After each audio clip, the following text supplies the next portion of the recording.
Whoops. Hey guys, welcome to SheKnowsArsenal. My name is Jessica. I'm your host. You can follow me on Twitter at JustTweets and at SheKnowsArsenal. Welcome to another episode of the Daily Download, going through Arsenal's transfer news and regular news and all that stuff. Make sure you like the video, subscribe to the channel. I am very annoyed at the minute because what I always try to do is not go live at the same time as other big Arsenal content creators. I try to avoid it as much as possible. And I think I ran straight into Faisal and Latte Firm. So I am sure, he will have loads of people watching him. And I will have some people watching me. I hate doing that because I'd rather everybody watch one show and then shift over to the other. And I wish I didn't know he was going to go live. But nevertheless, if you watch Faisal first, come back over here. The show will still be here. You can rewind and watch it later, which is all good with me. I hope you guys are doing well. I'm just sending out the tweets now to let people know that we are live.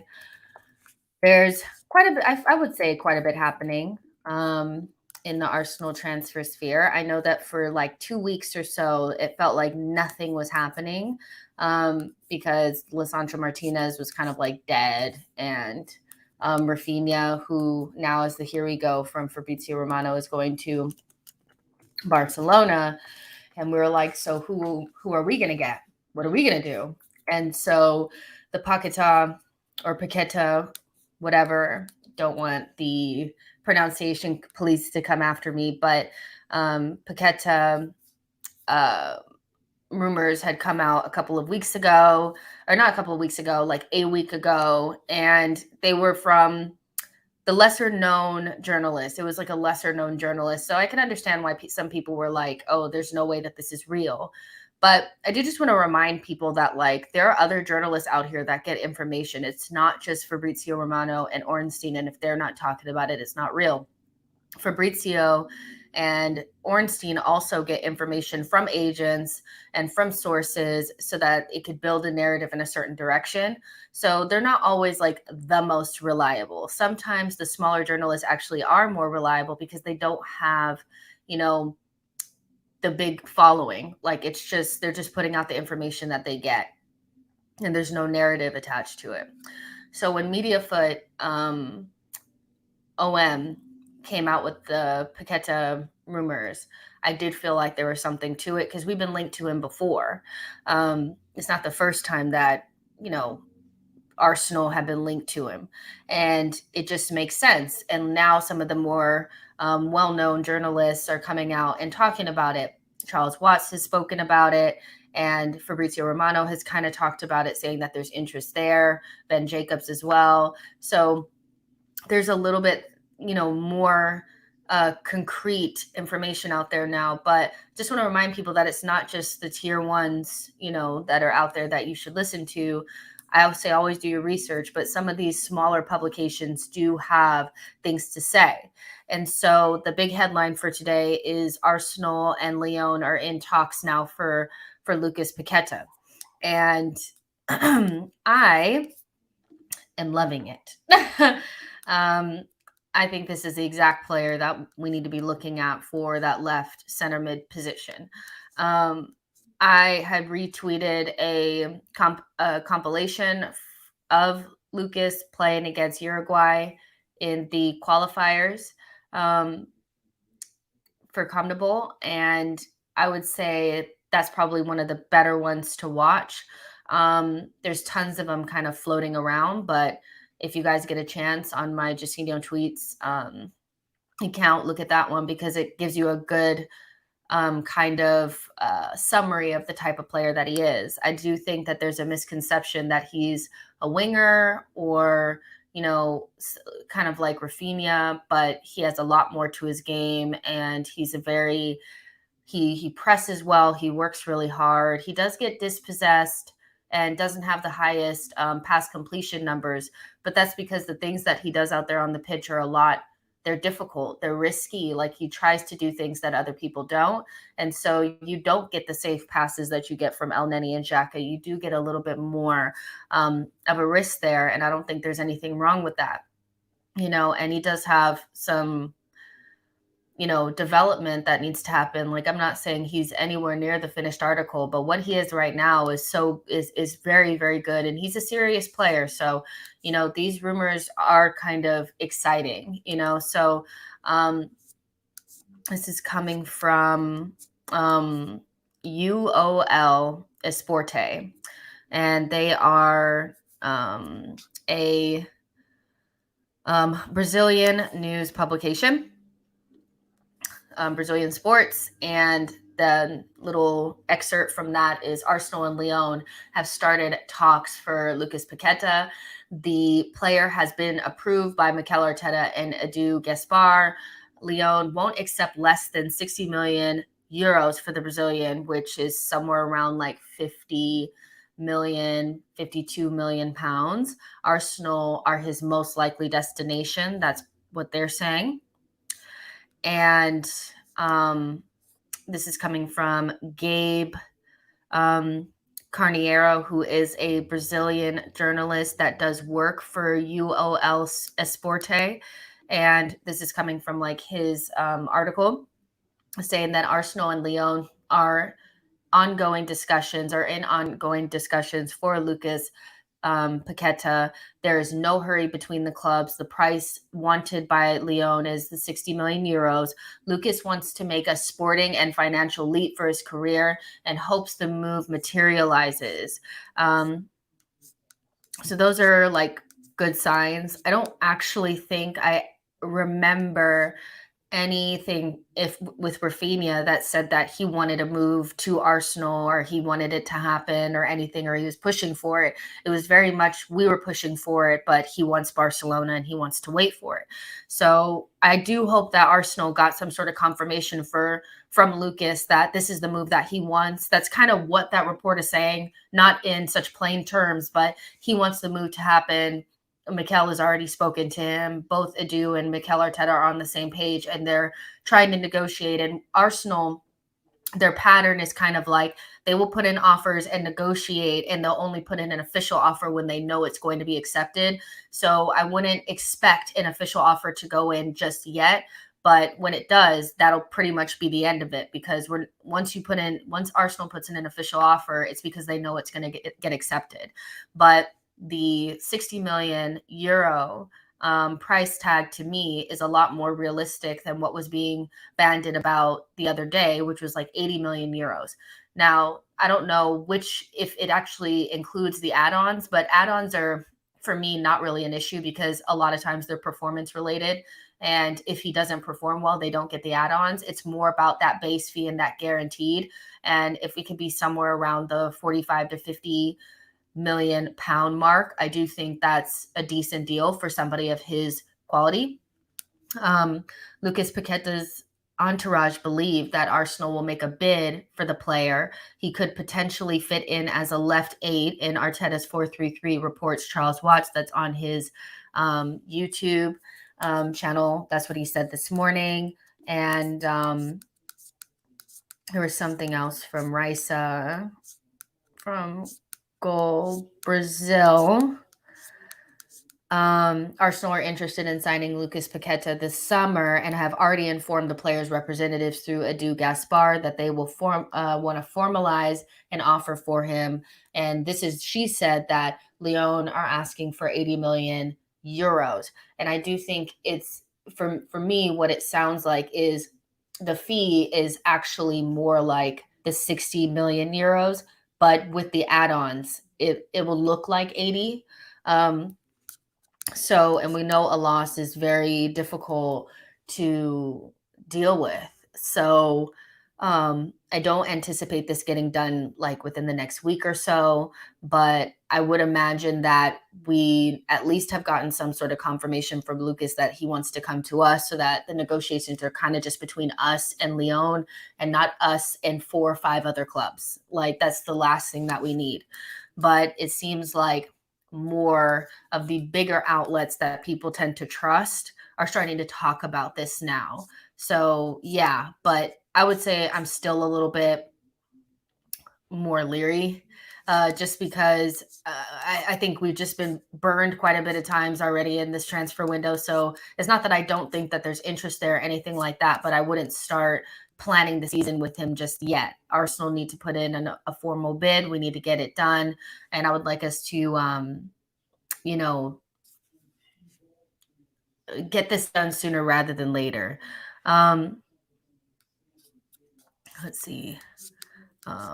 What else? I'm just making sure nothing else came out, because some of the stuff came out while we were doing the show yesterday, and I know, so I'm trying to make sure I keep refreshing because I don't want to miss anything. I want to be like on point while you guys are talking. So yeah, let's see. Actually, Latte Firm is actually going to go on a little bit later, so I may go on with them actually after this. So that's great news. But yeah, so that's pretty much what's going on with Lucas at the moment. I do think that there's still a little bit of reluctancy from a lot of fans because they don't know what position he plays. Does he actually can he play in midfield? Is he big enough? Is he this? Is he that?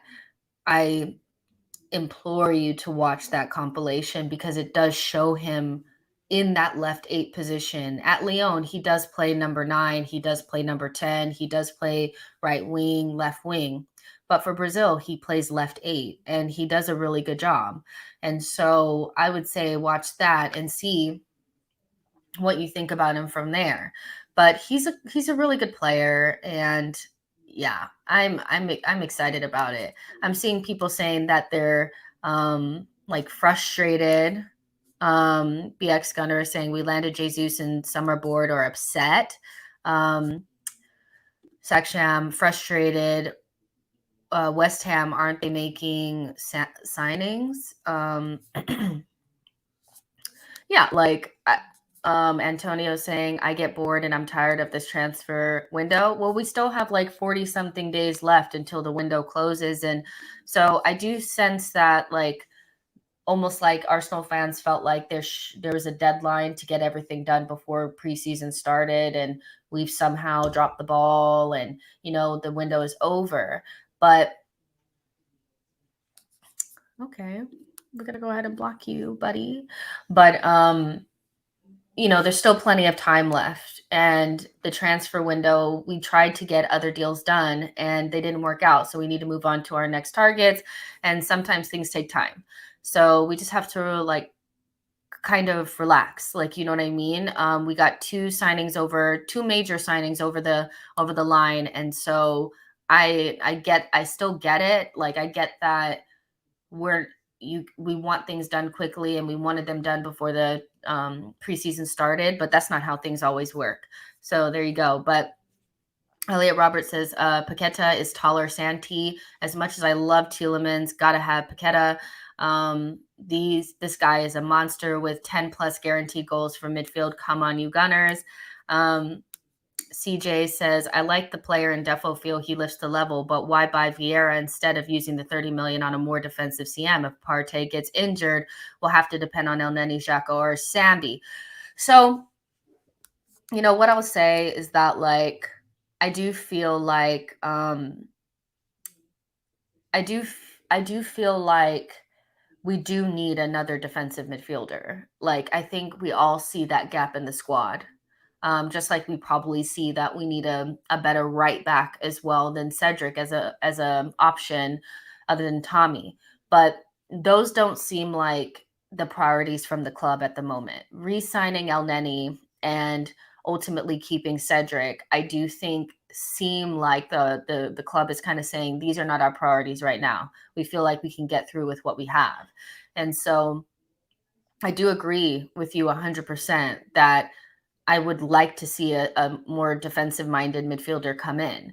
But, if I put that to the side, what I will say is that I do think you need somebody like Vieira and somebody like Paqueta. I think we need as many creative-minded midfielders as we can get.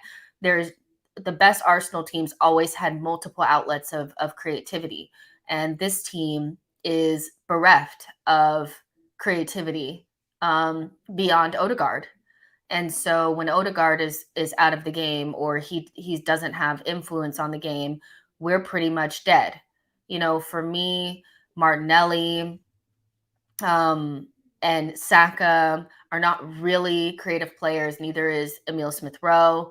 And so if you have Xhaka and Partey, neither of them are really creative either. So there's a void there. There's a huge void there in terms of being able to think beyond our patterns of play. And so bringing in Vieira and Lucas, I do think gives you enough creativity where if something were to happen and Odegaard were to be injured or come back from international duty and not be fully ready to go, you'd still have other creative outlets. And I do think that means that the other team has to do something different. They can't just sit on top of Odegaard and Bukayo Saka. They have to kind of sit off of us a little bit because they know they can't just mark one or two players and the game is done. So I think the more creative-minded midfielders we can get in there, the better. More technical skill, more footballing IQ, the more the better. I don't think any of our best teams have had only one creative outlet. That's been a very new thing, and it hasn't really worked out for us.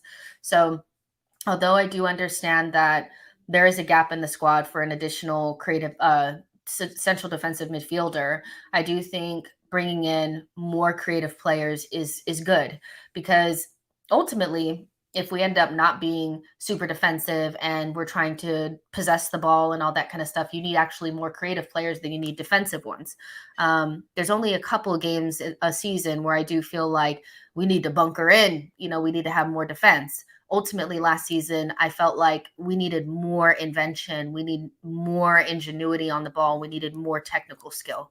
That's kind of how I felt last season, more than we needed another defensive midfielder. The only time I really thought about that was once Thomas got injured. BX says, Arsenal are clearly spending big money on multiple targets, so expect a solid squad going into next season. We'll have options. Are you guys coming around to the idea of having more than one option in a position? I do feel like that's not something that we've had in a long time. We've had guaranteed starters and everybody else was just kind of real, like obvious backups. So are you guys kind of coming around to the idea that we'll have Vieira, we'll have Odegaard, and we maybe have Lucas as well? One of them probably won't start. And, we'll just have to deal with it. Because I saw a lot of, Lisandro Martinez means, Gabriel has to be off, or that means Saliba's not going to re-sign, or, Raphinha means Saka has to be going somewhere, because there's no way that we would want the two of them. And I see a lot of, for me, it feels like overthinking. It feels a lot like overthinking to me that, we're just so not used to having multiple options that we're just like afraid that that means somebody will have to go. I think the more the better. We're going to try to really go for Europa League. We really should. And you need basically two teams. All the other good teams are building 22, and I think we should be doing nothing different. Let's see. Amira says, Jess, haven't you heard? The newest way of confirming transfers is to check who Edu's followed on Instagram recently. Paqueta to Arsenal, here we go. Yeah, I see a lot put into that kind of stuff. I only believe it when they're in the shirt, you know what I'm saying? But yeah, we are we are Pink Panther investigators when we think we're going to get a signing, right? Let's see. I saw something interesting. Chidozi says, do you really believe this link to Paqueta? This is giving me Raphinha vibes. Why? There's nothing similar of Raphinha and Paqueta except for they're both Brazilian. We've placed an interest. There seems to be a real link there. Multiple different types of journalists have confirmed it. Something crawling on my foot. Not just, these guys that nobody knows, but tier ones have said that there's interest there. And the difference between Paqueta and Raphinha is that it was always Raphinha's number one option to go to Barcelona. He always wanted to go to Barcelona. And the only reason why we were in for him is because we didn't think that Barcelona could come up with the money. With Paqueta, it's completely different. I haven't heard that he has a preferred option. That hasn't been put out there. And from all accounts, like the reports are saying that he wants the move. We've said that we want him. He says that he wants to come, and we're looking to put in an official bid. So it doesn't really feel anything like Raphinha. You know, I think with Raphinha, it was all about as long as Barcelona can't come up with the money, we're in there. And I do think that if they hadn't been able to come up with the money, we might have had the opportunity to get him, but they figured it out. So I think it's completely different. The only thing that's similar is that they're both Brazilian, and that's pretty much it. Hold on, let me just respond to that really quick.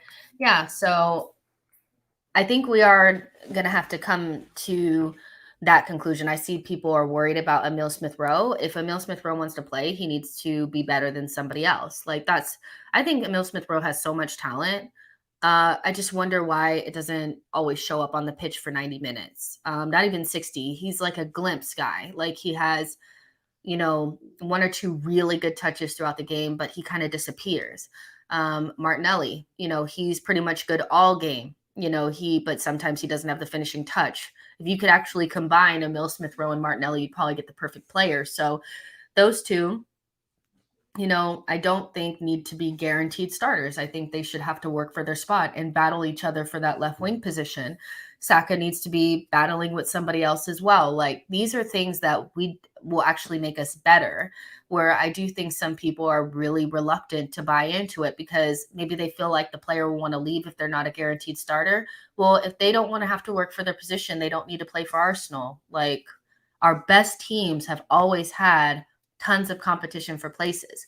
You know, I told you guys yesterday that I was watching the 08-09 season review or whatever, season summary. And we had Adebayor, Van Persie, Nasri, Cesc, Arshavin we bought, even though we already had those players. Like Wilshere was coming through. Ramsey was there. Like it was the beginning of like that young team. And I didn't see anybody complaining. We had Theo Walcott as well. Like I didn't see anybody complaining about, well, what if Arshavin comes in and Nasri gets upset about it, or so-and-so gets upset about it. These are things that we worry about now that I just don't feel like are real. Like players should like to compete. Like that's the game. You know what I'm saying? Ify says, why are people worried about the young guns? Those kids need to be on the bench, to be honest. We can't be relying on them for 38 Premier League games. Exactly. James Arsenal says, how true is Grimaldo deal? Is it just rumors? Jess, we will get to that in just a second. Babu says, competition is health and makes players better. Tony says, competition between young players is going to get the best out of them both. Gogo says, I think it might be the right time to sell ESR. We need dynamic players. Oh, man, I don't think we're ready to sell ESR. I just think he needs a season where he can stay fit. He just is a very unique player that I do feel has value. We just have to figure out the best way to use him. But with Vieira coming in, with a potential another 8/10 coming in that can play in multiple positions, Martinelli coming to his own, I do look at ESR and I say, I definitely see you needing to step up if you want playing time. But there's no reason why he can't do it. Saksham says ESR only has good finishing. He looks tired and breathless always. Keenan says with 5 subs, ESR is going to come in and have a big impact late in games in the left center mid or left wing. Don't worry, he is going to get game time. Christian says ESR needs to evolve his game. He's a passenger sometimes in games. That's how I kind of feel as well. Like he just needs to be more involved in games. And I just feel like beyond and let's not get it twisted. He scored a lot of goals last season, and goals are difficult to get. Like it's not like I'm saying that's, oh, he only scored 10 goals. Like that's a big deal. I'm just saying that like even though he scored those goals, I always felt myself wanting Martinelli to start instead because I knew he would be active and pressing and running and hurrying people. And with ESR, I just feel like he's a little passive, and that's not a good thing, I don't think. Troy says Arsenal are thinking strategically, going for players with dual roles. Gutted we missed out on Martinez. Go get Paqueta. Chelsea, Man City, and Liverpool have quality on their bench. Exactly.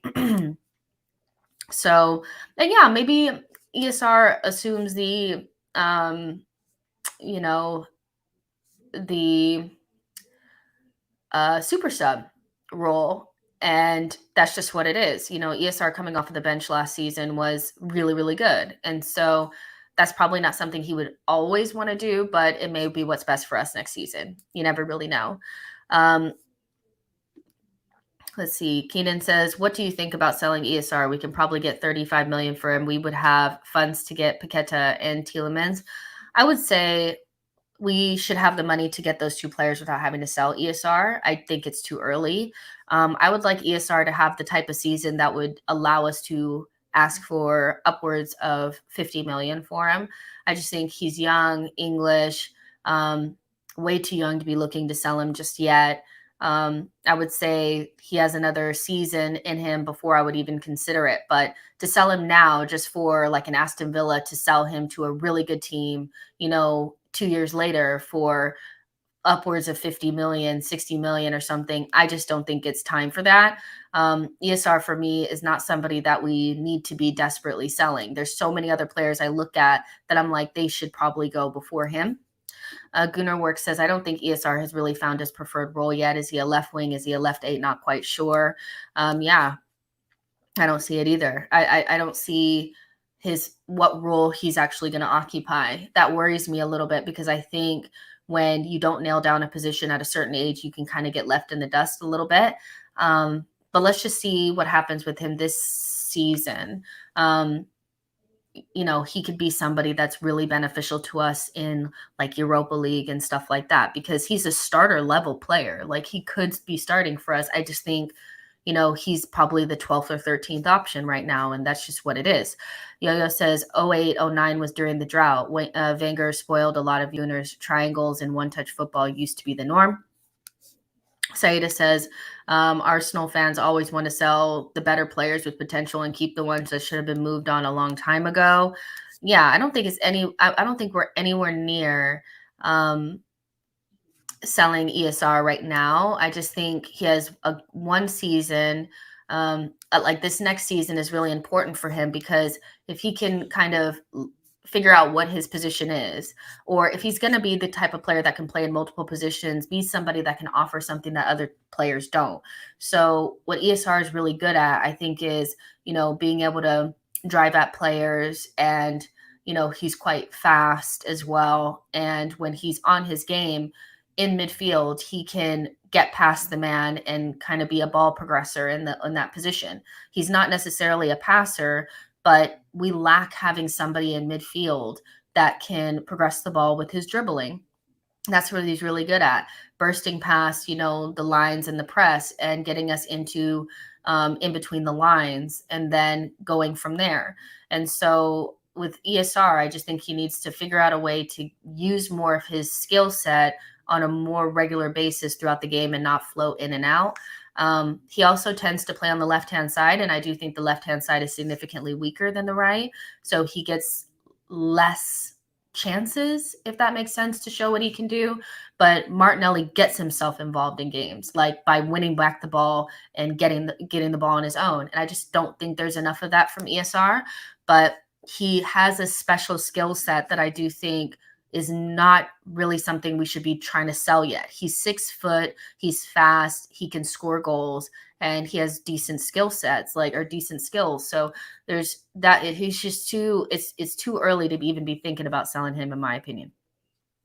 Let's see. Ryan says ESR late runs into the box are his really elite skill set right now, in my humble opinion. I like that. Nick Nack says ESR scored, assisted in 1 in 3 Premier League games last season. Those are great numbers for a young player in a full season. Exactly. We just need to wait a little bit before he could be better than Martinelli next season. We just don't know. We just need, I think Martinelli had a breakout season last season and really showed something special. And ESR could really, battle him for that. I wouldn't be so desperate to sell ESR right now.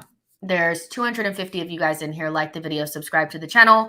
We kind of already talked about Paqueta and what's going on with him, and where we're at with that. Basically, long story short, is talks are ongoing. I don't think you'll see an official bid until we know it's going to be accepted. So this may take a little bit longer. A loss, Lyon, are very difficult to deal with. But the price that's being banded around, which is about 60 million euros, is definitely something that I think should be doable in Arsenal's situation. This should be something that we can get done. And I think on the player side, he seems like he'd be interested in coming, which is different from Raphinha, which was more he always wanted to go somewhere else, which was always going to be really difficult. So make sure you guys are liking the video, subscribe to the channel. Now let's talk about Zinchenko. And this is also wrapped into the information around Grimaldo, which, I did a show on Grimaldo and, 2 shows talking about Grimaldo. And there was a report that had kind of come out from Ebola that Arsenal were, had put in a 7 million euro bid for Grimaldo, and that talks would accelerate over the next couple of weeks. I also saw another report today that said that Benfica are in England now. And so that would open up the opportunity to accelerate talks for Grimaldo. This is all coming from Ebola, which is a Portuguese outlet. Nobody really on the English side has picked this up. And that's always, for me, an indication of something that may not have that many legs to it. It's all well and fine for their journalists to pick up on the story first, but if it never gets picked up by English media, it's probably not that firm. A good example of that is Aaron Hickey. For weeks, we were hearing that the bid was coming. The bid was coming. The bid had gone in. He was close to being an Arsenal player and all of this. And then it ended up that, we never really, that never firmed up. He ended up becoming a Brentford player. So I think that's why, I told you guys, take it with a grain of salt with the Grimaldo thing, because we could have put in a bid, but if we had, the English media would have picked up on it by now. That was 2 days ago, right? So Grimaldo, I'm not sure really what's going on with it. We could wake up tomorrow and it could be all finished and all that kind of stuff. But Sam J. Dean, I think he said this on Kind of Believe It, which maybe is a podcast. I'm trying to click on it to see what it is. Kind of Believe It is an Arsenal podcast done by AFC Met and Wayne's World 20. This week's podcast will feature the amazing Sam J. Dean. Okay, so essentially Sam J. Dean went on that podcast and he said that Manchester City's Alexander Zinchenko is the alternative option for Lisandro Martinez.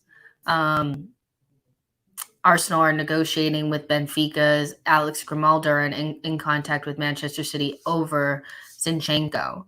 So, yeah, that actually made me sit up a little bit and feel like, okay, there's hope. There's hope.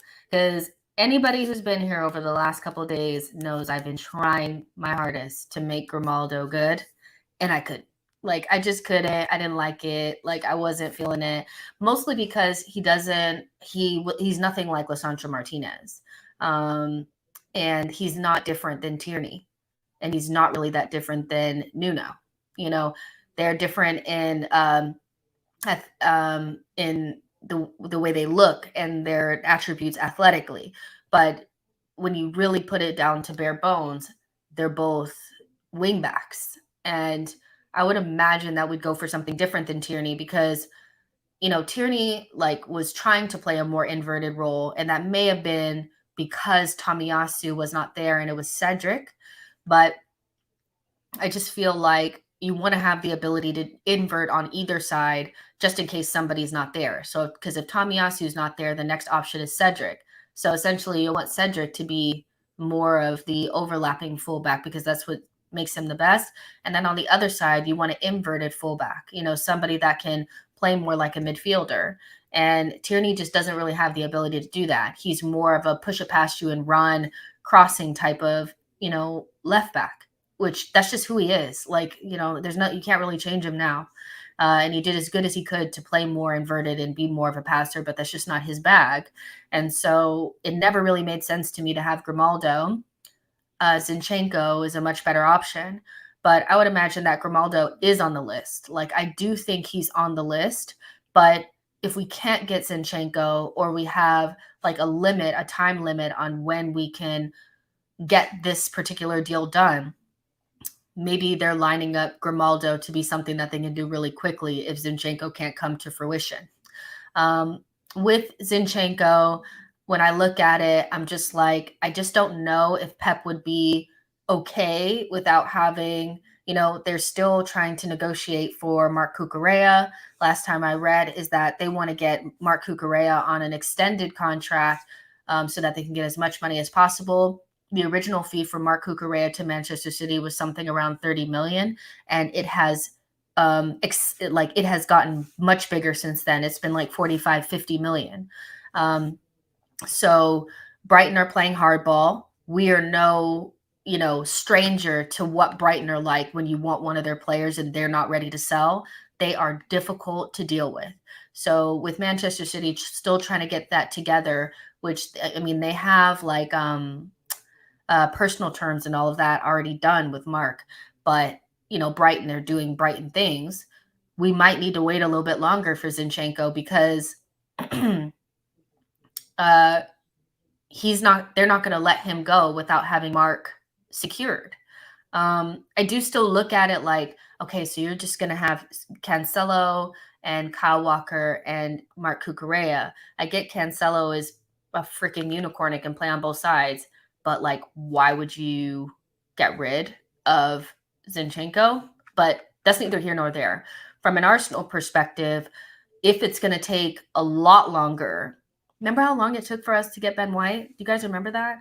If it takes that long for them to get Marc Cucurella, then Arsenal would need to be prepared with another option just in case it took too long or it didn't come to fruition and we can't get Zinchenko.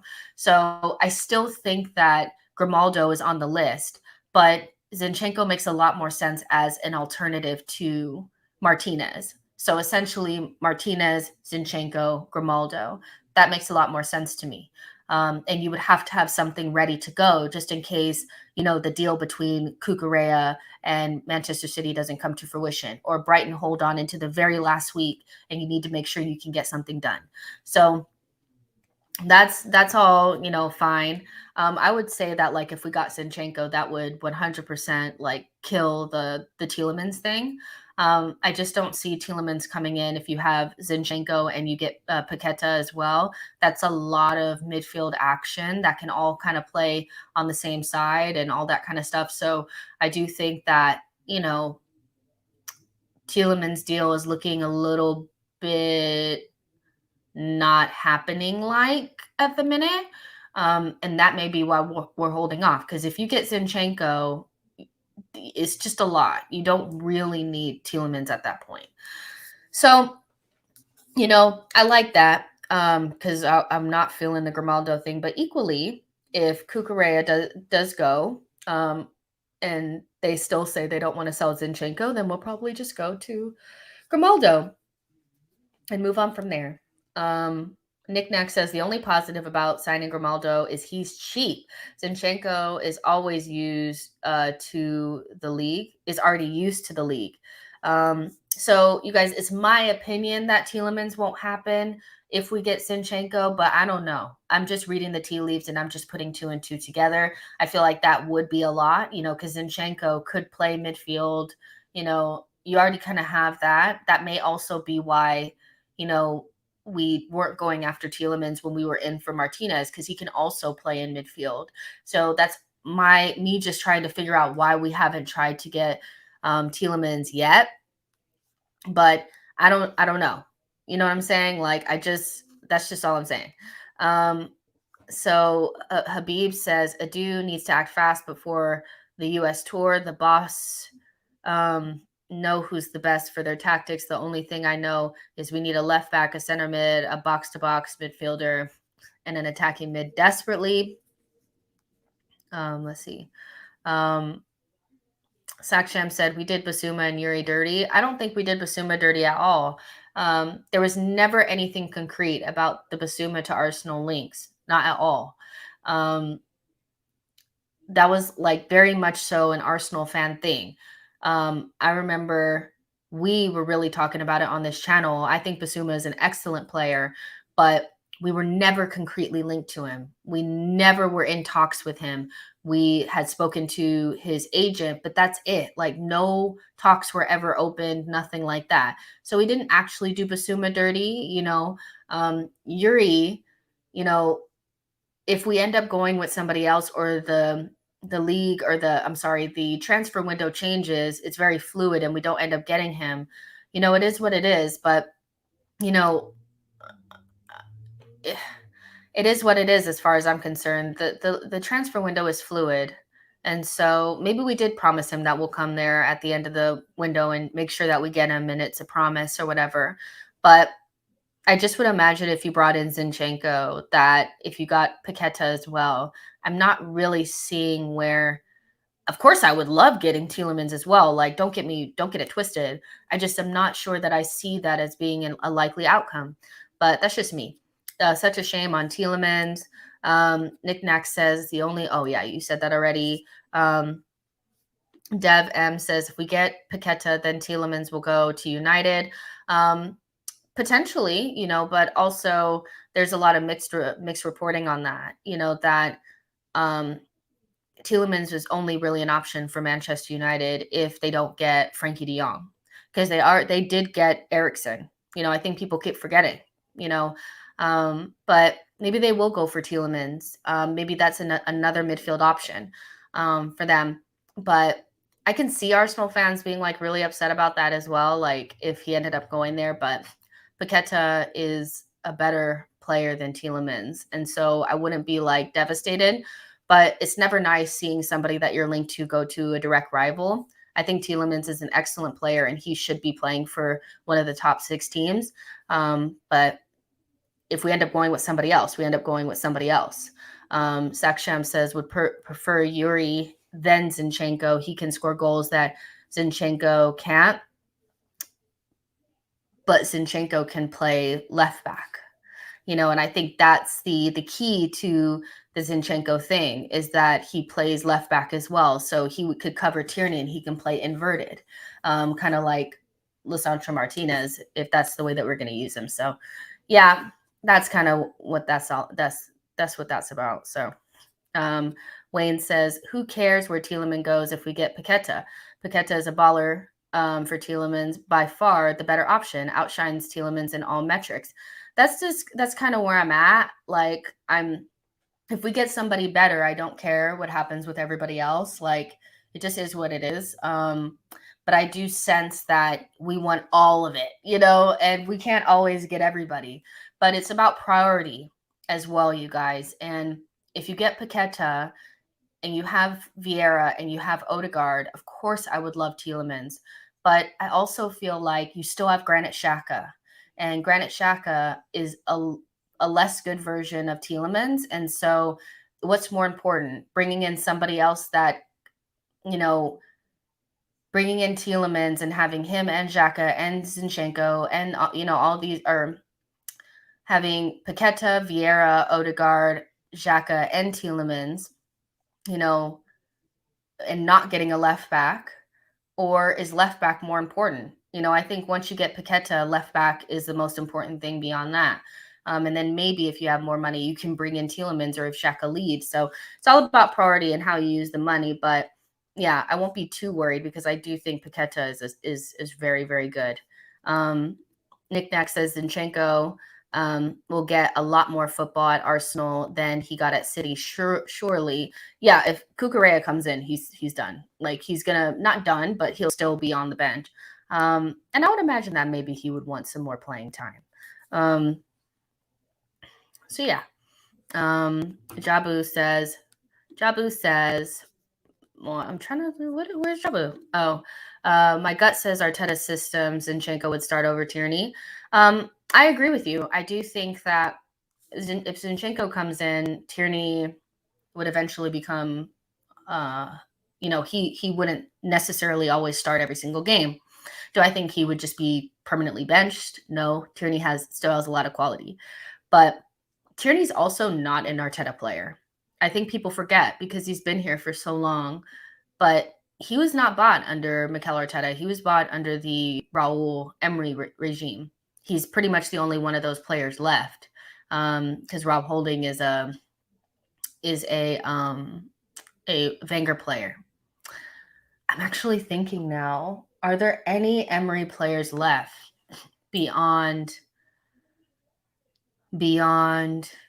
Tierney? Martinelli was bought with them as well, and Saliba. But Tierney's not a Mikel Arteta player, so you would imagine when he brings in his own players, those players would play. So I think Zinchenko would have a good chance of starting over Tierney. But am I worried about that? No. Tierney cannot play a full season, so it doesn't really bother me. I don't care. I just want the best team out there. She Knows Football. Thank you so much for your super chat. I really appreciate it. So yeah. Let's see. Joshua says technically Leno as well. Yes. Christian says Zinchenko should start over Tierney. If we were to get him, I would imagine he would. But Saka, he's Hale End. I think that's a little bit different. But I do get what you're saying. I don't know what the Zinchenko fee would be. So that's something I haven't really seen yet. Neva Will says Zinchenko would definitely would get more football, but Tierney does have Arteta's trust over the years. He's a leader also. Yeah, so we have to see how things pan out. But ultimately, what I like is that it seems like we're still looking for somebody that is more similar to Martinez, because I didn't see any similarities between Martinez and Grimaldo. Grimaldo as a backup option, if Zinchenko can't come, seems like a likely storyline. Like that's kind of how things are going. That's what it seems like to me. Could be wrong, but I do like Zinchenko a lot. So there you go. There's 300 of you guys in here. Like the video, subscribe to the channel. Now, Leno. So I did want to touch on the Leno situation. Obviously, he's already agreed personal terms with Fulham. So he's looking for that deal to get done. Arsenal and Fulham are in talks to get it done. But of course, they don't want to pay the 11 million pounds that it would take to get Leno. And so there's still optimism on both sides that the deal will get done. But all reports are kind of out there saying, but they're not trying to pay the 11 million. And for me, this is just like a typical, thing. I do think that it's not always the fee. Sometimes it's the wages as well. But nevertheless, they just spent 10 million on Ricardo Pereira and he's crap. But Leno is the type of goalkeeper that could really save you if you're down at the bottom of the table, languishing, trying not to get relegated. He would be a very good signing for them. And so for them to be penny pinching on the goalkeeper, but spending 10 million on a dead player like Ricardo Pereira is just a joke to me. I think we should hold firm. I don't think we should give them a discount. I think they should prioritize their goalkeeper and stop, being stupid. It's just, that is so cheap for a goalkeeper of Leno's quality. And so you're not going to get him for free. I don't think we should come down on it. Because ultimately, if Leno doesn't get sold, then you just keep him, I guess. I just don't see why we would come down on our fee for him because it's already cheap enough as it is. I called him Ricardo. Andreas, whatever his name is. Ricardo Pereira is the one from Leicester. Don't care. Ricardo Andreas, he's crap. And they just spent 10 million on him and he's just dead, So for me, it's just like, we don't need to be coming down on our fee for him at all. Like they need to come up, and so I still think he'll get sold. I think it'll get done, but just reading that is annoying to me. Tony says Leno is on his last year, right? He is. Ify says, so Fulham are the new Fiorentina, I see. Let's see. Amira says, and you wonder why these teams don't stay up for more than 2 seasons. I mean, the relegation sides, like a lot of times it is about their defense, and they get a lot of shots against and all that kind of stuff. So having a really good shot stopper would really help them, which Leno is. He has vast experience as well in the league. So that's really beneficial. But where relegation teams actually really struggle is scoring goals. And that's when I always feel like they need to make sure that they have a really good striker and a really good goalkeeper. And Leno would get them halfway there. They would get them halfway there. Andreas Pereira is not going to help you do anything. He's not going to help you do anything. And you spent 10 million on him, which is a joke. Nick Nack says, talking on Fulham, Paulinho is a great signing for them. Yes. Did a show with Zach on some of the potential players from the Portuguese league coming to the Premier League and what they could add and stuff like that. We talked about Matthias Nunes. We talked about Fabio, who's going to be playing for Arsenal. We talked about Paulinho. There's some very interesting players that could end up in the Premier League or already here. It's interesting because I think there's a lot of too early takes on Darwin Nunez. I'm seeing so much overreaction on both sides of that preseason game for Liverpool, Manchester United. I do think it's okay to be excited when your team wins. I also think that like looking at a player for the first time playing for his new team, not being settled is a very stupid time to make these early claims that Darwin Nunez is going to be some sort of flop. Like Klopp has not even begun to work with this kid, so it's just wild to me. Some of the stuff that I'm seeing, is Darwin Nunez going to be like Firmino, like in terms of technical ability? No, but yeah, he's definitely going to be a good player. Like, I just think he needs time. Keenan says, Jess, Nunez could flop. It wouldn't surprise me. I don't think he's going to. I think they're going to have to change their way of play a little bit, but they will have thought about that before they spend 100 million. James Arsenal says, what is Fulham smoking? Leno would save them from the drop next season. I think that's why they really want him, but they need to just pay the 11 million. Like, come on. Let's see. Demetrio says, what interview are you talking about? So I did a little interview with Zach Lowy a couple weeks ago. I'll show you guys. I'll show you what it looked like. It's under interviews on the channel. I can't find the thumbnail, or else I would show it to you. But essentially, like we talked about all the players that could potentially come to the Premier League or are already in the Premier League from the Portuguese league. So we talked about Otavio, we talked about Darwin Nunez, Fabio Vieira, Paulinho, and Matthias Nunes. So you can find that under interviews on my channel. That's what we did it like a couple weeks ago. Christian says, Nick Pope for 10 million, another solid move by Newcastle. Yeah, that's a very solid move. I would say that I've been more impressed with Newcastle's business than like Aston Villa. Like, they're the two teams that I do feel like are trying financially to really like pressure to get to European spots. And Aston Villa didn't do a very good job of it last summer.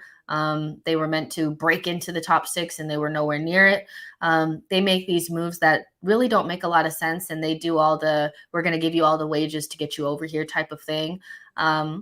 Diego Carlos is not very good in terms of a center back. Like, they brought him in, they would have him on probably huge wages. He's 29 years old versus what Newcastle have done. And they brought in Sven Botman, who's like, they don't have any business having Sven Botman, like, but they got him anyway.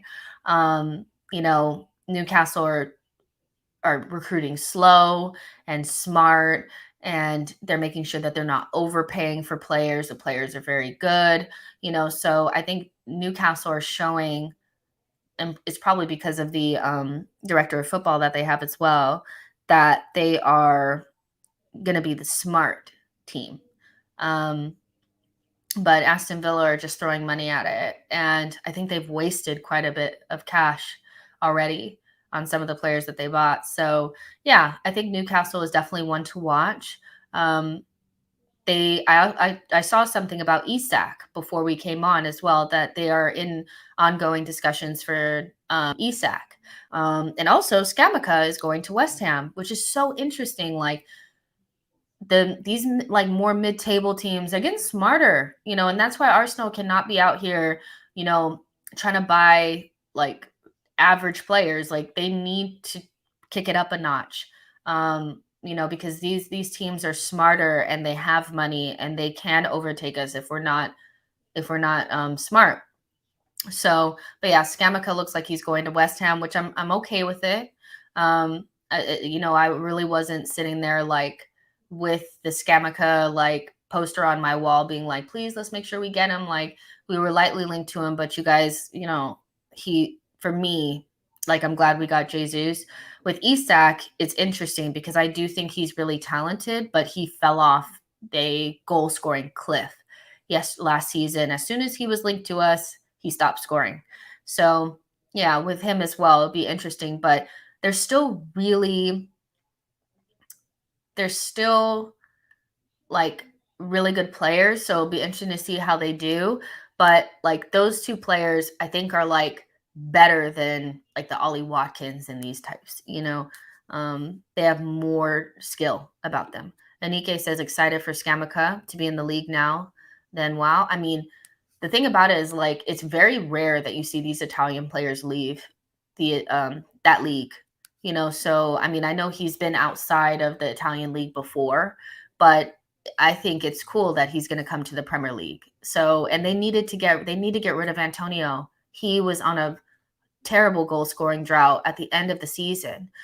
So they needed to bring in somebody, but that also shows like West Ham are going to be pushing. So we need to be on it. Christian says Scamacca to who? To West Ham. Let's see. She Knows Football. Thank you so much for your super chat. Says great show. I'm glad you're enjoying it. There's 360 of you guys in here. Like the video, subscribe to the channel. Hefty Impala says West Ham are the money club now. Still, they have made a ton of like 40 million signings lately. They just missed. Yeah, I think West Ham are not going to go anywhere. Like, I do think West Ham were a couple of really quality players, one being a striker, from really like being like scary. I think it was pretty obvious early that they were going to struggle to be in both competitions, but they barely missed out on Europa League, and they went all the way to the Europa League semifinals, I think. So like, they were right there. That's about what we do when we're in Europa League. We pretty much finish around 7th, 8th, and get to the semifinal. That's what we were doing. We're Arsenal. So West Ham are no joke, and they don't look like they're going to sell Declan Rice. So again, I do think that honestly, if we had had a better striker last season, we would have got into the top 4. Like, I do think we're on a good trajectory, but we have to continue to move fast because these teams will catch you up. They'll catch you up, so it'll be interesting. Ify says, wait, what? Scamacca to West Ham and not PSG? It looks like it is kind of turned around quite a bit over the last couple of hours. like West Ham do look like they're going to get Scamacca. Dublin says they're not just getting smarter, they're getting richer. This is true. I mean, all the money is trickling down to the Premier League. I mean, every owner has money. Like, it's about the way that you use it. And now the money is trickling down, the TV money and all that. So these teams have the ability to do stuff that they didn't have the ability to before. And even if they did, they weren't smart, i.e. Everton. So it's a different landscape. Keenan says, Jess, West Ham aren't mid-table. They are competition along with Newcastle now. Yeah, I mean, they're not necessarily like mid-table. I know I said like mid-table teams, but West Ham is not really who I'm talking about there. It's more like Villa, Brighton. Like these teams, they're smart. Like the one team that I have seen like not doing a lot of business, though, strangely, is Wolves. And I wonder why that is.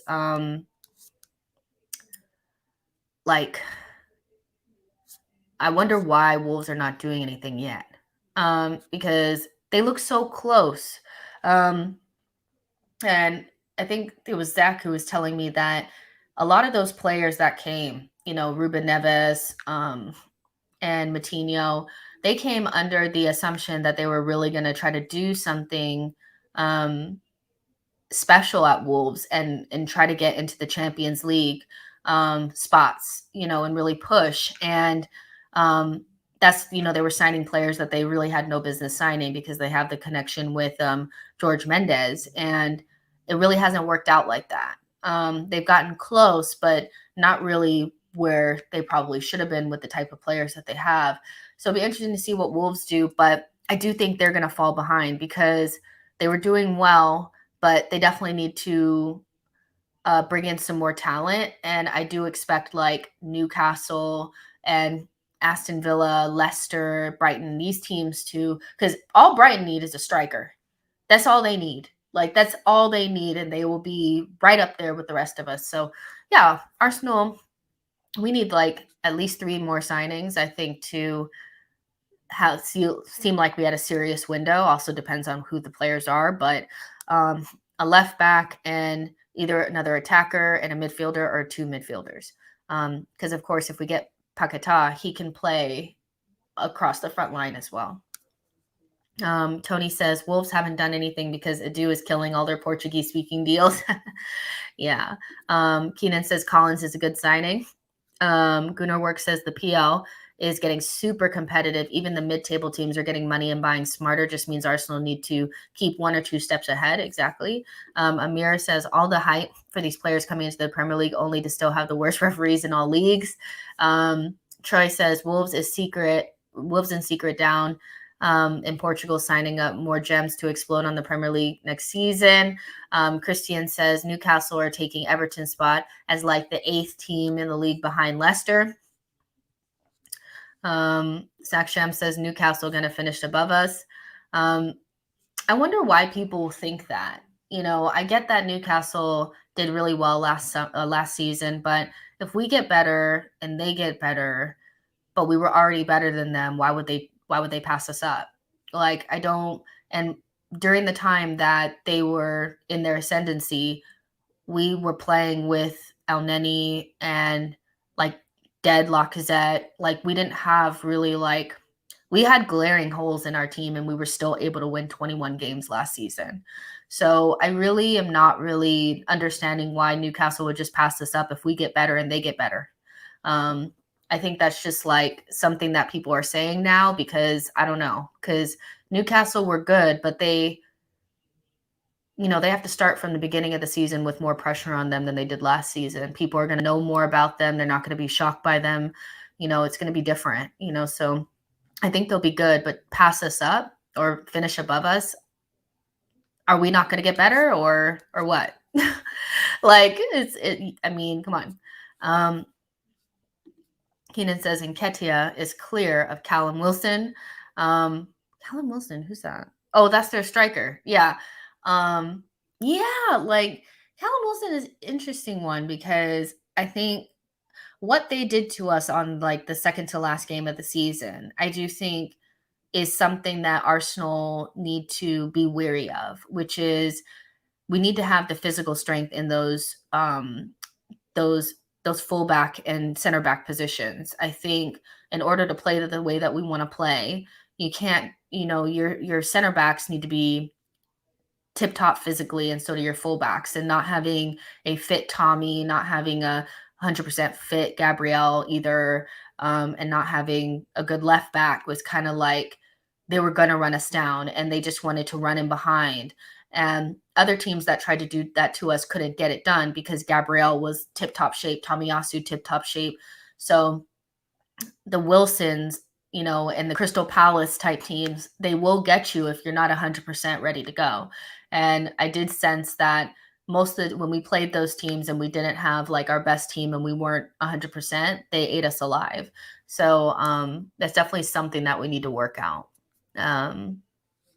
Definitely something that we need to work out. But Wilson's main issue is that he can't stay fit. I think he's a really good like physical striker, if that makes sense. Like he's not an Antonio type, but he has that sprinting ability and that running behind. And he's not just like Gabriel can't just bully him. Like he's going to bully him back. So yeah, I think Callum Wilson is pretty good. Callum Wilson is really good, just injury prone. Exactly. Neville Will says, I don't understand the worry about these teams. Our problem wasn't beating the teams below us. We were quite good at that. Then Wilson is swole. Yeah, he's definitely not somebody that's going to get like just bullied. And so if Gabriel's not at 100%, if Ramsdale's not 100%, if Gabriel's playing next to, not a good left back, it's a problem. And Newcastle knew that our entire team was struggling with muscle injury.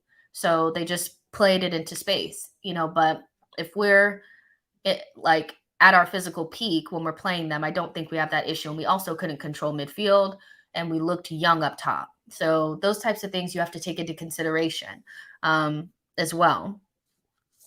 Yeah,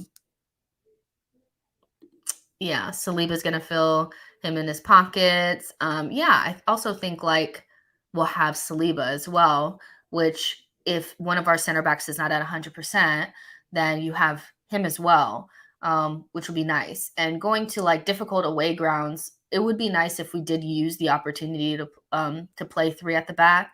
It's not something that I anticipate Arteta doing, but I would like to see him do it more instead of going out there with our typical 4-3-3. Go out there with something a little bit different. Make sure you have three center backs and wing backs. Play with two midfielders and three up top and try something a little bit different, because the difficult away grounds, I do think some of our guys on the ball that are kind of nice on the ball, they kind of, they don't do well in difficult away grounds. So yeah, that's one of the things. I see people still saying that Saliba is going to come straight in and take White's spot. I'm not sure, y'all. Let's just wait. Let's just wait to see what happens with that. Keenan says 3-5-2 would be spicy with Nketiah and Jesus up top and Martinelli and Saka on the wings. That's a really, really good point, Keenan. I do think that difficult away grounds, it would not hurt us to play like that. Like it would not hurt us to play like that. So yeah, like I would like to see it if we're away from home at a difficult ground. Neville Will says, I don't mind playing 4-3-3 constantly, but we need different weapons off the bench last season. Who are we bringing off to impact the game? Exactly. Also, I don't know if you guys saw, but there was something that Permurda Soccer said that, he was saying that, Pepe is very talented and he would like to see him kind of show his talent next season. I wonder if that's a little bit of like, I have to talk about it in a way that includes him next season. Excuse me. Because, you can't act like you're selling a player. You can't be like, well, Pepe's good, but we're selling him. But there are going to probably be a player or two that don't get sold that we'll have to use next season. I just wonder who that's going to be. I think we talked about Reece Nelson. I'm not really keen to see Reece Nelson next season, and I'm also not that excited to see Pepe. I would like both of them to go, but is there any hope? Is anybody holding out hope? for either one of them to be able to back up Saka. Because my biggest fear is that both of them will be kind of what I anticipate them being, and Saka will play every single game. But I don't know if I see Arsenal bringing in another attacker. I find the rehabilitation talks of Reece Nelson and Pepe right now as somewhat worrisome. Paqueta is going to be very expensive. And, if they bring in a left back, that may be all that they do. And maybe they're looking at their right wing options and saying, maybe we can go another season with these guys. But I'm telling you, Saka's playing every single game next season, if that's the case, because I didn't see anything from Pepe or Reece Nelson in that friendly to say, like, this is what we need to be, like, relying upon. Nick Nack says Pepe could still be a useful squad player next season. Damn,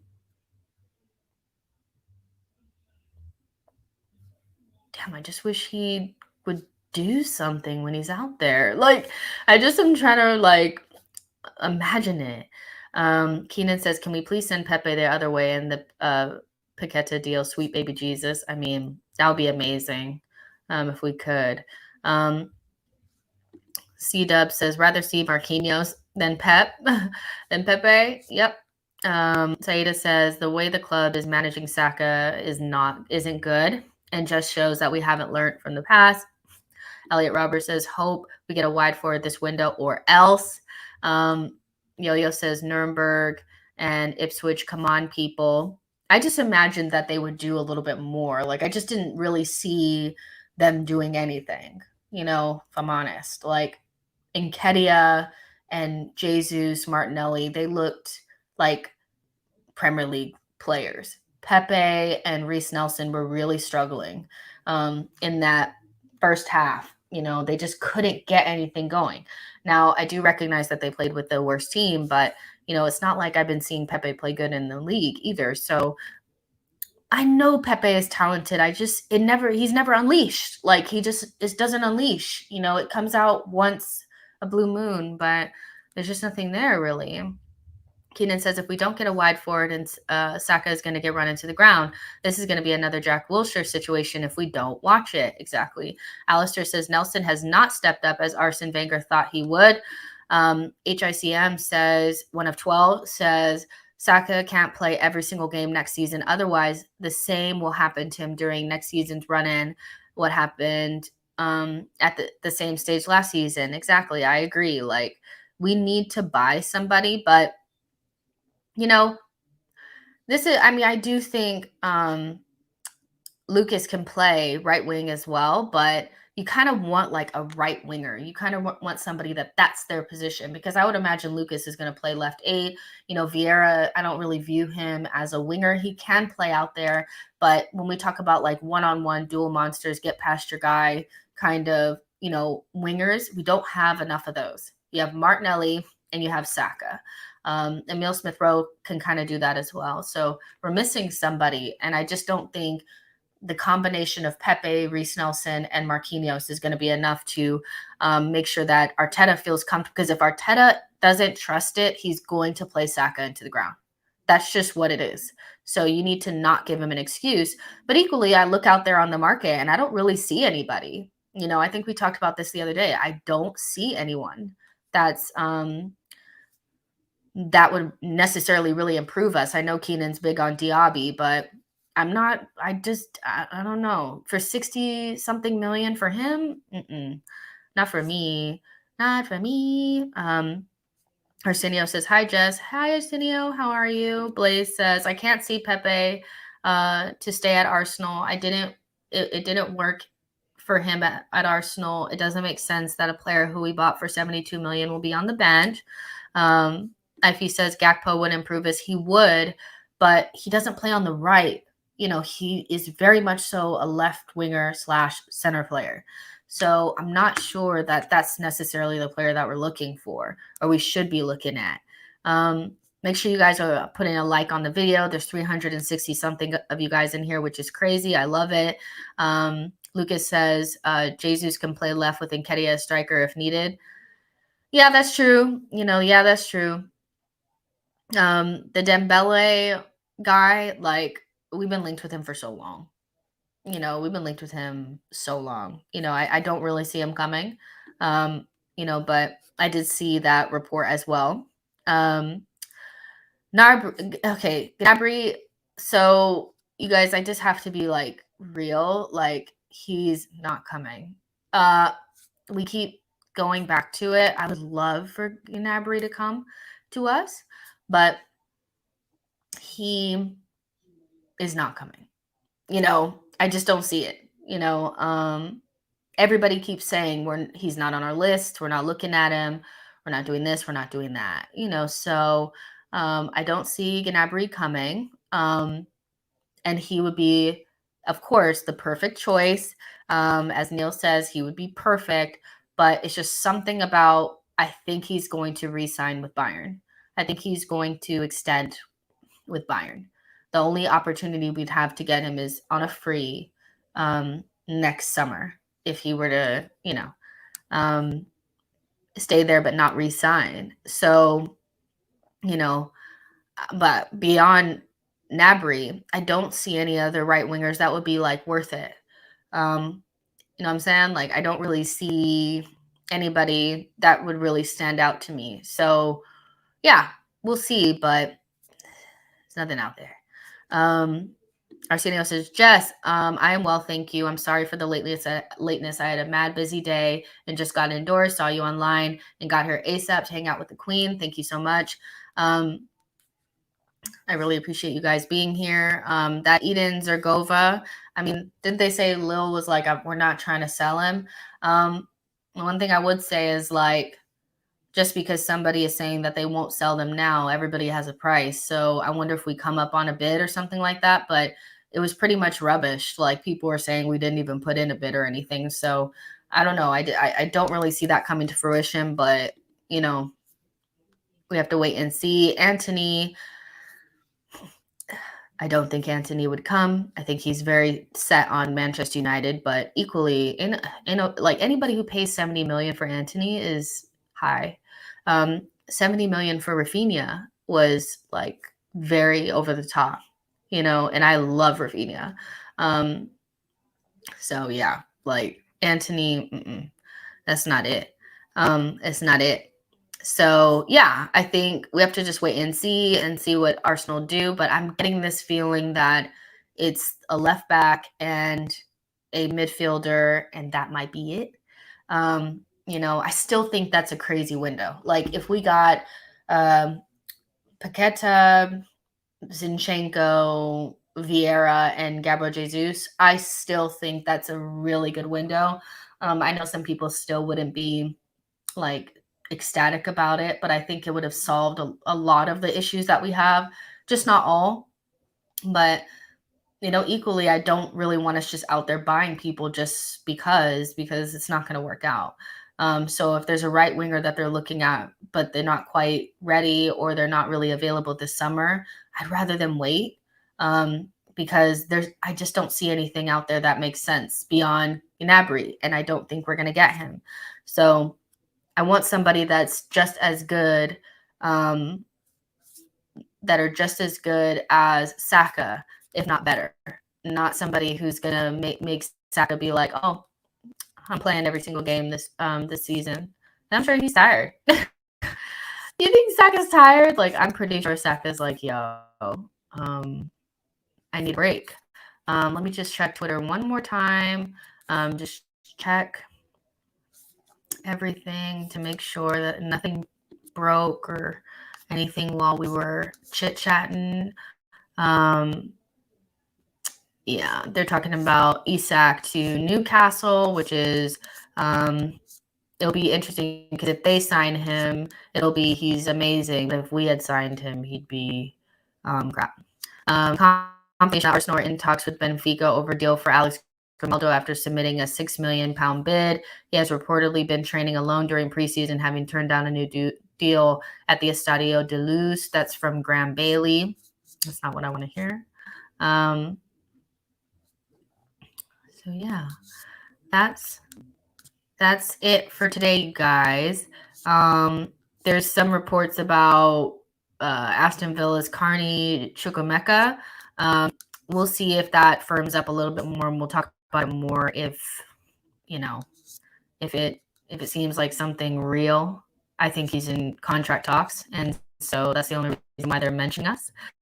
But yeah, that's pretty much it. And then I know you guys have or haven't, but yesterday we did talk about Gabriel potentially being someone that Juventus wanted, but DiMarzio, who's very reliable, has said Arsenal are not willing to sell Gabriel. So just like we kind of talked about yesterday, that's not going to happen. So we're just going to end it there. Like the video, subscribe to the channel, share it with a friend. I'm going to go on Latte Firm in like 15 minutes or so. I think FK is waiting for Love Island to go off, and then we're going to do a show. So make sure you guys go to Latte Firm in maybe about 20 minutes or so. And I'll see you guys then. If I don't see you guys then, I'm going to do a show tomorrow. So either I'll see you at Latte Firm or I'll see you here tomorrow. But like the video, subscribe to the channel, and I'll see you guys later.